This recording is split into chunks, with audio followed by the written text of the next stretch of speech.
मित्रांनो, तुमचं पुन्हा एकदा जी स्टोरी टेलर या यूट्यूब चॅनलवर स्वागत आहे. आजच्या आपल्या गोष्टीचं नाव आहे उबळ. लेखक आश्वीर. पण गोष्ट सुरू करण्याआधी जर कोणी या चॅनलवर पहिल्यांदाच आलेले असाल तर त्यांनी ह्या चॅनलला सबस्क्राईब करायला विसरू नका. चला तर मग अजिबात वेळ न घालवता गोष्टीला सुरुवात करूया.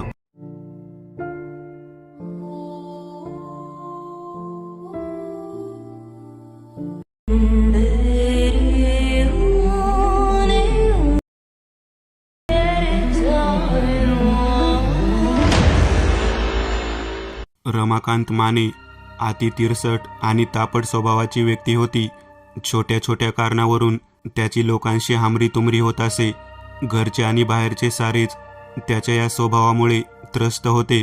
त्या दिवशी बायकोला टिफिन देण्यास उशीर झाल्याने त्यांची नेहमीची लोकल चुकली.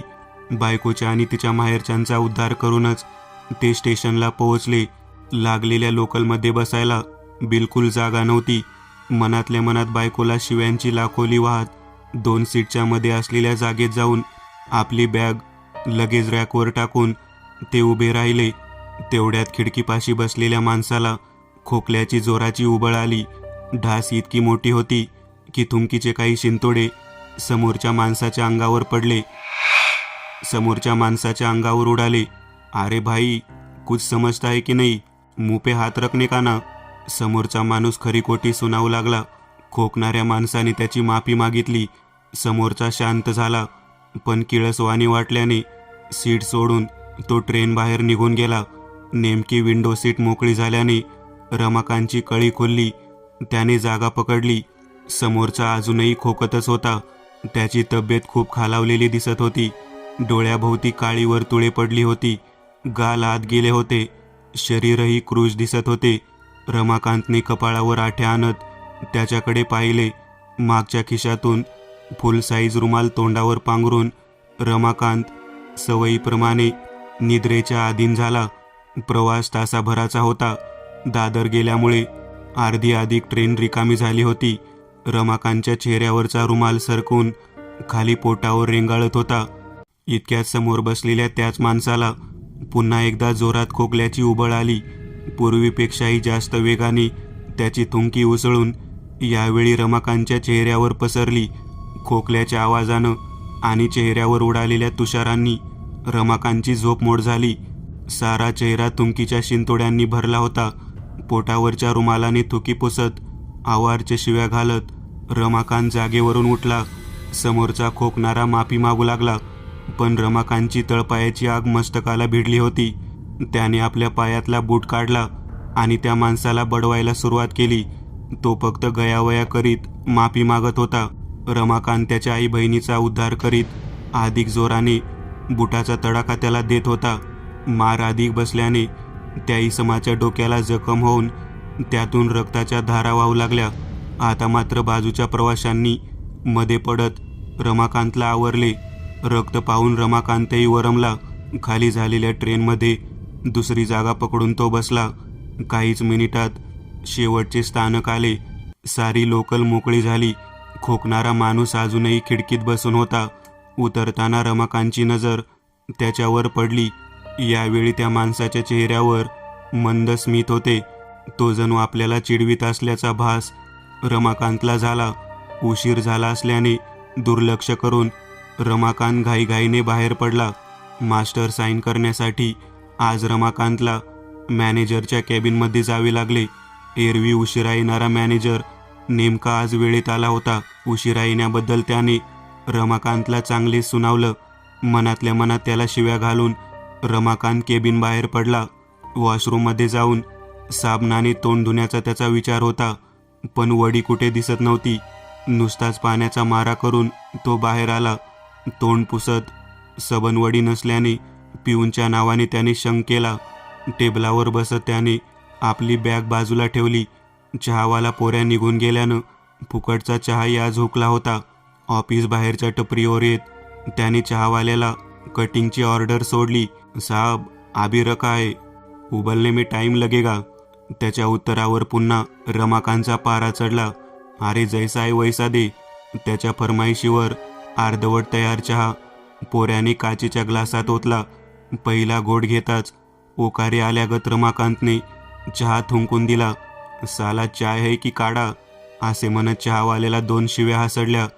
5चा कॉईन तोंडावर मारत तो टेबलवर परतला. सकाळपासून काहीच मनासारखं होत नसल्याने रमाकांतची खूप चिडचिड होत होती. लंच टाईम नंतर प्रमोशन लिस्ट जाहीर झाली. यावेळीही रमाकांतचा नंबर लागला नाही.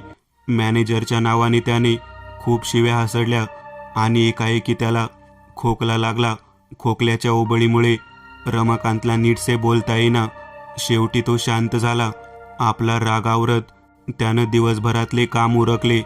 रोजची परतीची लोकल पकडण्यासाठी तो स्थानकात आला, पण नेमकी तीच ट्रेन काही तांत्रिक कारणामुळे रद्द झाली होती. यावेळी रेल्वे प्रशासनाच्या नावाने त्याने शंक केला आणि खूप साऱ्या हिंदी भाषेतील शिव्या दिल्या. पुन्हा जोरदार खोकला सुरू झाला. इतकी ढास लागली की तो जवळच्या बेंचवर थोडा वेळ शांत बसला. आपल्यासोबत नक्की काय घडतंय हे त्याच्या समजण्यापलीकडे होतं. पुढची ट्रेन पकडून तो घरी परतला.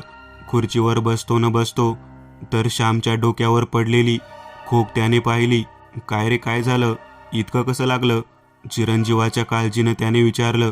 बायको लपून त्याला काही सांगू नको असा इशारा करीत होती. रमाकांतच्या नजरेने ते टिपलं आणि बायकोला धारेवर धरत, नक्की काय झालं? चुपचाप सांगते का? असा रगड दमच भरला. खेळताना भीमा सातपुतेच्या गोट्यासोबत याची हाणामारी झाली. त्यानं दगड उचलून श्यामच्या डोक्यात हाणला. मोठी खोक पडली. खूप रक्त गेलं. बायकोनं सारं बैजवार सांगत आपली मान सोडवली. मादरपाटाने अख्ख्या सोसायटीच्या नाकात दम करून ठेवलाय. आज चांगलीच आदल घडवतो, असे म्हणत पायातला जोडा पुन्हा चढवून रमाकांत उसळला. थेट भीमा सातपुतेच्या दारापाशी पोहोचून जोरजोराने ते बडवू लागला. भीमा घरात नव्हता. त्याच्या कारभारणीने दार उघडलं. गोट्यासमोरच फरसाण हादडत TV पाहत बसला होता. रमाकांतने आग ओकायला सुरुवात केली. त्याच्या भाषेत सौम्यपणा असा नव्हताच. होत्या नव्हत्या हिंदी मराठी साऱ्या शिव्यांच्या फेरी त्याने झाडल्या. त्या माऊलीने कानावर हात ठेवले. गोट्याच्या चेहऱ्यावरची रेषही हालत नव्हती. ते पाहून रमाकांतला अजून चेव चढत होता. अख्खी सोसायटी जमा झाली. रमाकांतची बायको त्याला मागे ओढू लागली. सारी जाणती माणसे, माने आता पुरे झालं, तो लहान आहे, असं म्हणत त्याला समजावू लागली. पण रमाकांतचा राग काही कमी होईना. थांब, तुझ्या टाळक्यात दगड घातल्याशिवाय माझा आत्मा शांत होणार नाही, असं म्हणत त्याने ओसरीवरचा गोटा उचलला आणि तोच त्याला पुन्हा खोकल्याची जोराची उबळ आली. छातीचा भाता जोरजोराने वर खाली करत तो खोकू लागला. खोकून तो बेजार झाला, पण खोकला थांबत नव्हता. रमाकांतने माघार घेतली. स्वारी थेट घराकडे पळाली. बायको मुलगाही त्याच्या मागोमाग धावले. दार लोटत तो बेसिनजवळ गेला. जमलेला कप ओकू लागला, पण ढास सुरूच होती. शेवटी तर ओकीतून रक्त पडू लागले आणि ते पाहून रमाकांत थंड पडला. त्याचा राग कधीच गळून पडला होता. त्याची जागा आता भयाने घेतली होती. अंग थरथर कापत होतं. तातडीने तो आपल्या फॅमिली डॉक्टरकडे गेला. डॉक्टर जोशींनी त्याला तपासले. त्याच्या खोकल्याची कारण त्यांना उमजत नव्हती. तरी त्यांनी रमाकांतला रिपोर्ट्स काढायला लावले. पुढचे काही दिवस रमाकांतने सुट्टी टाकली. रिपोर्ट्स नॉर्मल येत होते, पण खोकला काही केल्या थांबत नव्हता. अनेक डॉक्टर त्याने बदलून पाहिले, पण प्रत्येकाचे मत सारखेच पडत होते. खोकल्यामुळे तो अधिक बेचैन, अधिक तिरसट आणि तापट झाला. त्याची प्रकृती खालावली. गालफाट बसली. डोळे आत गेले. चेहऱ्यावरचे तेज गायब झाले. तो अधिक क्रूर झाला. स्वतःला आरशात पाहून त्याला एकाची प्रकर्षाने आठवण झाली. त्या दिवशी त्याच्यावर खोकणारा ट्रेनमधला तो इसम. त्याला बडवल्यापासूनच हे दुष्टचक्र सुरू झालं होतं. त्याची भेट झाल्यावरच कदाचित हे कोडं सुटणार होतं. रमाकांतने निर्धार केला. अंगात त्राण नसताना सकाळी कसा बसा तो उठला. बायकोला सोबत घेऊन तो रिक्षाने स्टेशनला पोहोचला. तीच लोकल प्लॅटफॉर्मला उभी होती. डबा आटवून तो आत शिरला. त्याची दृष्टी त्या इसमाला शोधू लागली. त्याच खिडकीपाशी तो बसला होता. त्याने हेरलं, पण आता त्यात प्रचंड बदल दिसत होता. त्याची प्रकृती सुधारलेली होती. चेहऱ्यावर शांत भाव, मंद स्मित होते. डोळे करुणेने भरलेले, पाणीदार दिसत होते. गाल गुबगुबीत आणि शरीर सुदृढ दिसत होते. घाईत जाऊन रमाकांतने त्याच्या पायावर लोटांगण घातले. मला माफ करा भाऊ, मी चुकलो. कधी नव्हे तर रमाकांतला आपल्या करणीचा पश्चाताप होत होता. त्या माणसाने रमाकांतला वर उठवले. रमाकांतच्या बायकोच्या सारं डोक्यावरून जात होतं. तो इसम त्या दोघांसोबत ट्रेनच्या बाहेर पडला. जवळच्या हॉटेलात तिघेही बसले. मी सुहास गद्रे, इथे ईस्टला राहतो. तुम्ही मला शोधत येणार याची मला खात्री होती. रमाकांत आणि त्याची पत्नी सारं शांतपणे ऐकत होते. तुमच्यासोबत जे घडत आहे ते काही दिवसापूर्वी माझ्यासोबत घडून गेलं आहे. माझाही स्वभाव असाच तापट, तिरसट होता. याच स्वभावामुळे जवळची माणसं दूर गेली. इतकंच काय तर माझी पत्नी, मुलं माझ्यापासून विभक्त झाली. जवळचा कोणी मित्र शिल्लक राहिला नाही. ऑफिसमध्ये कधी सन्मान मिळाला नाही. अशाच एका प्रवासात एक माणूस खोकताना त्याची थुकी माझ्यावर उडाली आणि मग मीही त्याला असेच बदडवले. त्या दिवसापासून खोकल्याने मला बेजार केलं. गद्रे आपली कहाणी सांगत होते. पण यावर उपाय काय? रमाकांतने अधीरतेने विचारलं. रागावर नियंत्रण आणि लोकांबद्दल दया, करुणा याने खोकला कमी होईल, काबूत राहील. गद्रेंनी उपाय सांगितला. पण संपूर्ण मुक्ती कधी? याचं उत्तर तुम्हाला कदाचित माहीत आहे. कपातील चहा संपवीत गद्रे उठले. रमाकांतला उत्तर माहीत होतं, पण किती वेळ लागेल हे नेमकं कळत नव्हतं. त्यानंतर रमाकांतने आपल्या रागावर कमालीचे नियंत्रण मिळवले. घरी नेहमी प्रसन्न, खेळीमेळीने राहू लागले. ऑफिसातही त्यांचे बदललेले वागणे पाहून सर्वांना आनंद झाला. ऑफिसात आणि सोसायटीमध्ये इतकेच काय तर ट्रेनमध्येही त्यांचे खूप नवे मित्र बनले. फक्त रागावर नियंत्रण मिळवल्यामुळे रमाकांतचे आयुष्य बदलून गेले होते. प्रकृती सामान्य झाली. अजूनही त्याला कधी राग आल्यावर त्याला खोकल्याची उबळ येत असे, पण त्यामुळे तो रागावर आवर घालायला शिकला. आज काही कामामुळे रमाकांत ऑफिसला उशिरा निघाला होता. ट्रेन बऱ्यापैकी रिकामी होती. रमाकांत विंडो सीटवर बसला होता. इतक्यात एक इसम दारावरच्या प्रवाशांसोबत हुज्जत घालून नेमका रमाकांत समोर येऊन बसला आणि अचानक रमाकांतला खोकल्याची जोरदार उबळ आली. दुसरी कथा. शिकार. विजय रणदिवे गंभीर चेहऱ्याने आपल्या ऑफिसच्या केबिनमध्ये फोर स्क्वेअर फुकत आलेल्या संकटातून कसा मार्ग काढायचा याचा विचार करीत बसला होता. टेबलवर ठेवलेला त्याचा ॲपल आय-12 व्हायब्रेट होऊन होऊन दमला होता. प्रत्येक रिंगच्या वेळी त्याचा इन्व्हेस्टर, बँक रिकव्हरी एजंट आणि बॉम्बे क्लबच्या अन्नाचा नंबर स्क्रीनवर झळकत होता. ते पाहून त्याच्या हृदयाचे ठोके अधिक तीव्र गतीने पडत होते. 3 वर्षापूर्वीच त्याने विजय इंटरप्राइजेस नावाने बांधकामाचा व्यवसाय सुरू केला होता. याआधी त्याने शहरातल्या मेहता बिल्डर्सकडे 7 वर्ष आर्किटेक्ट अँड प्रोजेक्ट इन्चार्ज म्हणून काम पाहिले होते. मेहतांचे जवळपास सारेच प्रोजेक्ट तो पाहत होता. धंद्यातली नस त्याने आत्मसात केली. इन्व्हेस्टरपासून ते सरकार दरबारातल्या सर्व खात्यात त्याने ओळखी वाढविल्या आणि मग काही इन्व्हेस्टरशी संधान बांधून त्याने स्वतः धंद्यात उडी घेतली. वर्षभरात त्याने 3-4 प्रोजेक्ट सुरू केले. त्याच्या गुडविलमुळे अनेक इन्व्हेस्टर्सनी पैसा गुंतविला. अचानक आलेल्या पैशाच्या ओघामुळे विजय 7व्या आसमंतात होता. मोठा 4 BHK फ्लॅट, लक्झरी कार, मोठा स्पेस ऑफिस, खूप सारा स्टाफ, सारं काही आलबेल सुरू होतं. सोबत बिझनेस मीटिंगच्या नावाखाली दारूच्या पार्ट्या आणि क्लब हाऊसमध्ये जुगार या काही वाईट सवयी त्याला लागल्या. इथूनच त्याच्या अधोगतीला सुरुवात झाली. इन्व्हेस्टमेंटचा अतिरिक्त पैसा तो जुगारात उडवू लागला. प्रोजेक्टचे काम थांबायला लागले तसे त्याने प्रोजेक्टवर लोन उचलले. तोही पैसा तो क्लबमध्ये हारला आणि मग सर्वच ठप्प झालं. पेमेंट रखडल्याने प्रोजेक्ट बंद पडले. बँकेचे हप्ते चुकविण्यासाठी फ्लॅट गेला. पुढे बँकेने सर्व प्रोजेक्ट सील केले. नवी कार जाऊन सेकंड हँड कार आली. मोठे ऑफिस बंद करून 2 खोल्याचे लहानसे ऑफिस उघडावे लागले. पगार न मिळाल्यानं स्टाफ सोडून गेला. एक नवा अहमद नावाचा पोऱ्या त्याने पिऊन म्हणून ठेवला, पण त्याचाही पगार मागचे 2 महिने थकला होता. आता तर इन्व्हेस्टर, बँकवाले आणि क्लबची उधारी थकल्याने मॅनेजरांना त्याच्या मागे हात धुवून लागले होते. काय करावे काही सुचत नव्हतं.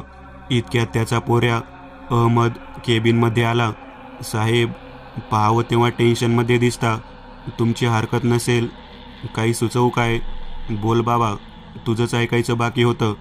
पैसा संपला की माणसाला कोणाकोणाचे सल्ले ऐकावे लागतात. काहीसा वैतागत विजय म्हणाला, साहेब, लहान तोंडी मोठा घास, पण ऐकण्यात काहीच नुकसान नाही. पटलं तर हो म्हणा, नाही तर राहू द्या. अहमदच्या या वाक्यावर विजयने नुसतीच होकारार्थी मान डोलावली. साहेब, गोल्डन स्नेक, एकदा गोल्डन स्नेक तुमच्याकडे आला की नुसता पैशाचा ओघ सुरू होईल. ऐका माझं सध्या तरी, हाच एकमेव उपाय आहे. अहमदच्या सल्ल्यानं विजयच्या कपाळावर आठ्या आल्या. झालं का सांगून? चाल आता बाहेर जाऊन बस, आणि कुणी आलं तर साहेब नाही असं सांगायचं. यापुढे असे फालतू सल्ले देऊ नकोस. विजयने दरडावले. अहमद बाहेर निघणार इतक्यात दार उघडून अण्णा केबिनमध्ये आला. सोबत काळे सफारी घातलेले, पिळदार शरीराचे, दानव भासावेत असे 2 बाउन्सर सुद्धा होते. क्या रे मादरपट, फोन उठाने को नहीं होता क्या? 2 करोडों का उधारी कब देने वाला है? डोळ्यात खुन्नस आणि शब्दात आवेग दाखवत अण्णा आग ओकत होता. अन्ना, महीनाभर टाइम दो, नए इन्वेस्टर से बात शुरू है. हाथ में आया वैसा भेजता हूँ. कंपी स्वरात विजय ने उत्तर दिले. चूतिया समझता है क्या? 2 महीने से एक ही टोपी पहना रहा है, और 15 दिन वेट करेगा मैं, नहीं तो सीधा उठा के पटरी पे डाल देगा. पैसा डूबा तो भी चलेगा. जोरात दरवाजा आपटून अण्णा व सोबतचे दैत्य चालले गेले. विजयने अहमदकडे पाहत विचारलं, कुठे मिळेल गोल्डन स्नेक? गोल्डन स्नेक मिळवून देणाऱ्या 2 भक्तांना अहमद आज घेऊन आला होता. शहराबाहेरच्या एका ढाब्यावर त्यांची मीटिंग ठरली होती. त्या दोघांची विजयशी ओळख करून देत अहमद गाडीत जाऊन बसला. धाब्याच्या कोनाड्यातल्या खाटेवर तिघे बसले.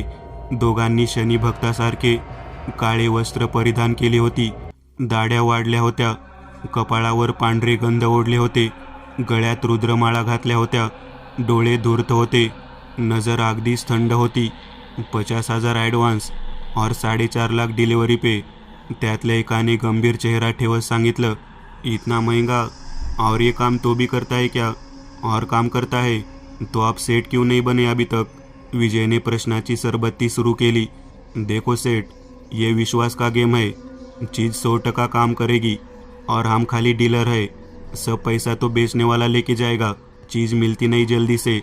साल भर का वेटिंग है. जमता है तो बोलो, खाली फोकट टाइम खोटी मत करो.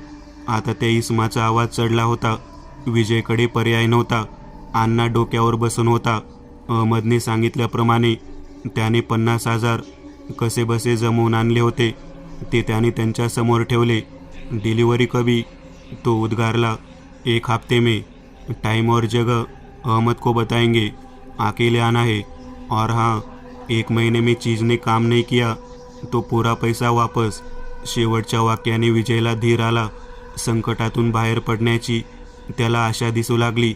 अहमदला विजयने त्याच्या चाळीपाशी सोडले व तो कार घेऊन आपल्या घराच्या दिशेने निघाला. मागून 2 बाईकस्वार अहमदला येऊन भेटले. ते मगाचे दोघे होते. 20,000च्या नोटा काढून त्याने अहमदच्या हवाली केल्या. अहमदने 2 महिन्याचा पगार वसूल केला होता.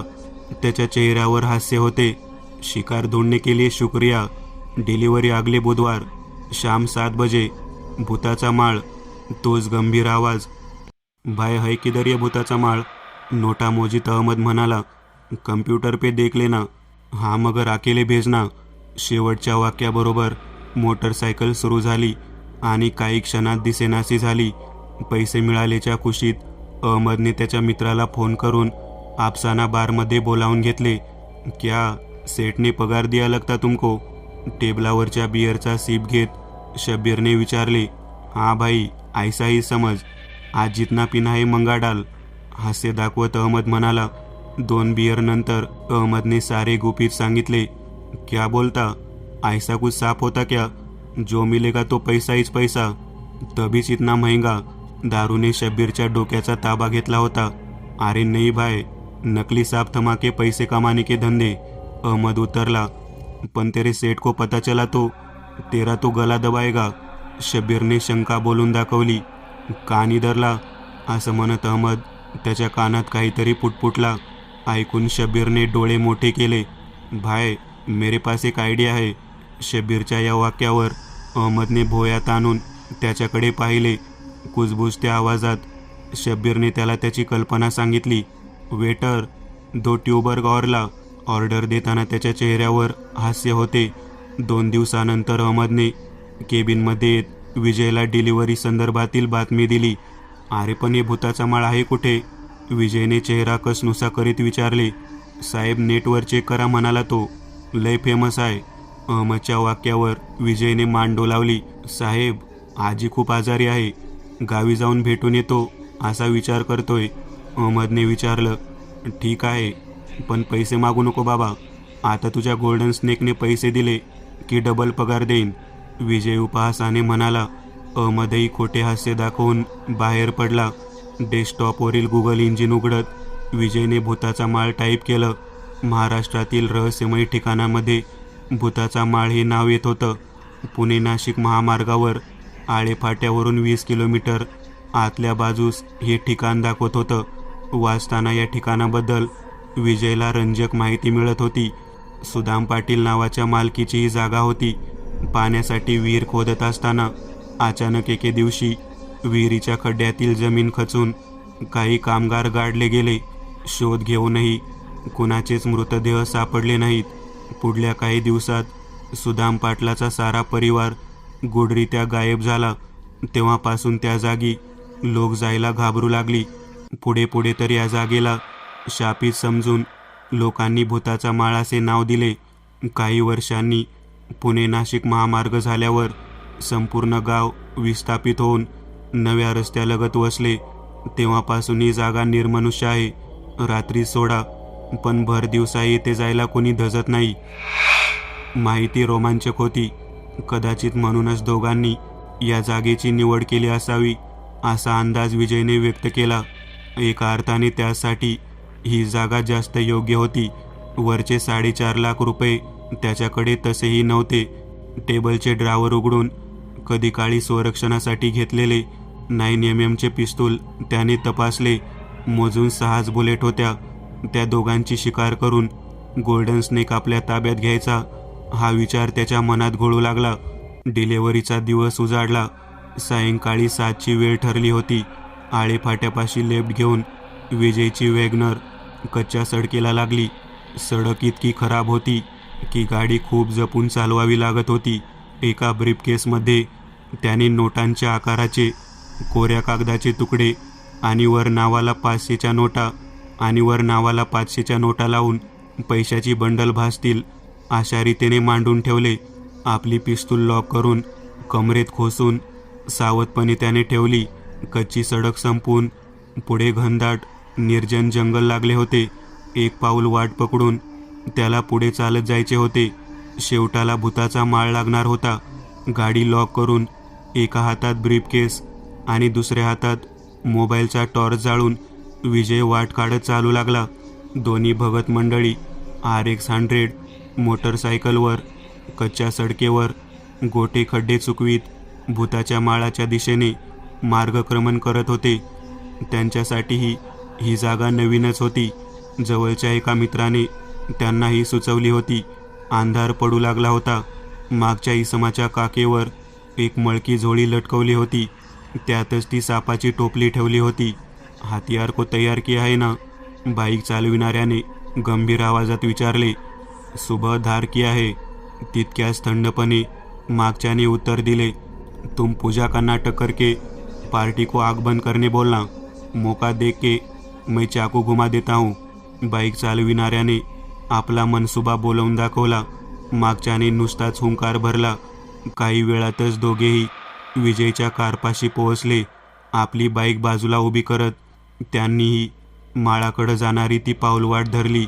एव्हाना विजय त्या ओसाड माळावर पोहोचला होता. तिथल्या वातावरणात एक वेगळीच उदासी होती. भयान शांतता होती. मध्येच कसलेसे आवाज येत होते. केवळ कमरेतल्या पिस्तुलाच्या जोरावर विजय तग धरून होता. अजूनही ते दोघे आलेले नव्हते. मोबाईलला बिलकुल नेटवर्क नव्हते. माळावर एक पडझड झालेले घर होते. त्यावर सर्वत्र खुरटे रान, गवत, छोटी झाडी वाढली होती. बाजूलाच एक भली मोठी विहीर आवासून उभी होती. तिचे कटडे दुबंगले होते. आपोआप विजय त्या विहिरीकडे ओढला जात होता. त्यात वाकून पाहावे असे त्याला राहून राहून वाटत होते. त्याची पावले त्या विहिरीच्या दिशेने वळू लागली. भाई उधर मत जाओ, जान का खतरा है. मागाहून आलेल्या आवाजाने विजय दचकला. दोन्ही भगत माळावर आले होते. विजय त्यांच्या समीप आला. पैसा लाये हो, त्यातल्या एकाने विचारले. विजयने हातातली ब्रीफकेस उघडून दाखवली. नोटांची बंडले पाहून दोघांचे डोळे विस्फारले. गोल्डन स्निक किधर है. विजयच्या या प्रश्नावर जोळीवाल्या इसमाने जोळीतून टोपली काढली. त्याचे झाकण उघडताच एक सोनेरी रंगाचा साप फणा काढून उभा राहिला. त्याला पाहून विजय विस्मयित झाला. भाई, पहिले पूजा करके ही साप को आपके हवाले कर सकते हैं, असं म्हणत समोरच्याने वातावरण निर्मितीसाठी जवळपासच्या काड्या जमा करून हवन पेटवला.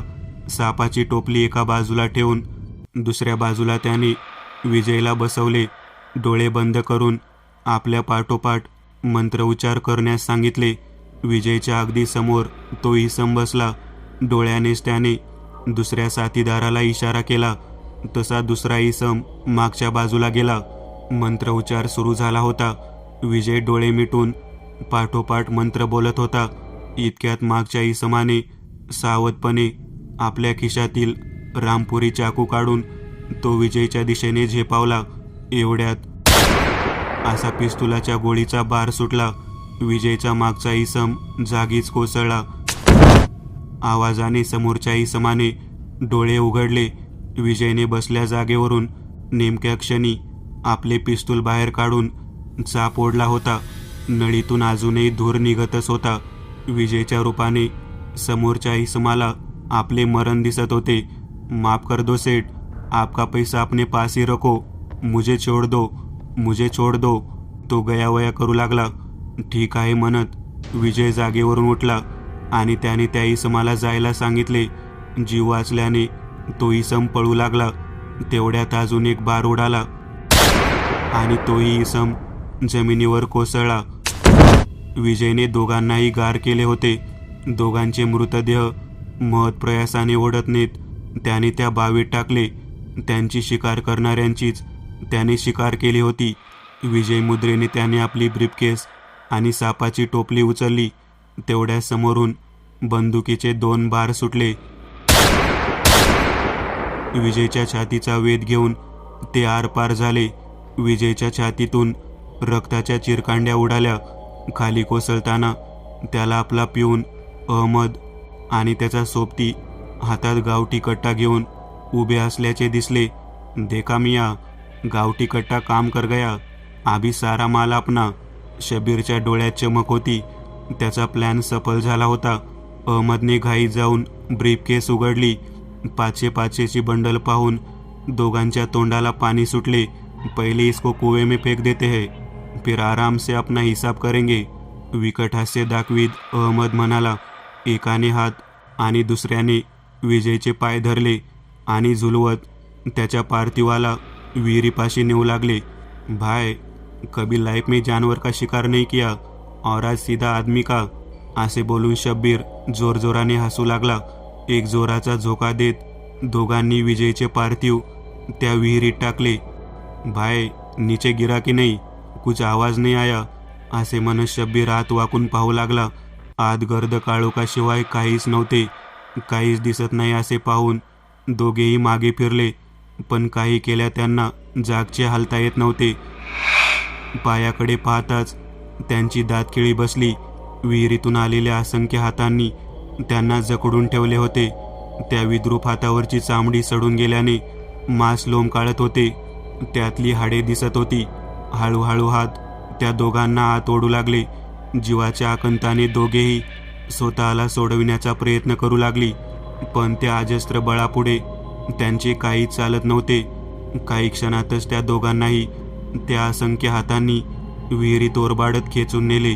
बराच वेळ त्यांच्या किंकाळ्या असं म्हणतात दुमदुमत राहिल्या. बऱ्याच दिवसांनी भूताच्या माळाला नवीन शिकार मिळाली होती. मित्रांनो, आज पुरतं एवढंच. तुम्हाला जर काही गोष्ट आवडली असेल तर नक्की लाईक करा. तुमच्यापैकी बरेचसे जण व्हिडिओ लाईक न करताच पळून जातात, पण हा जर व्हिडिओ तुम्ही लाईक केला तर मला जरा बरं वाटेल आणि असेच भारी भारी व्हिडिओ बनवायची माझ्यात एनर्जी येईल.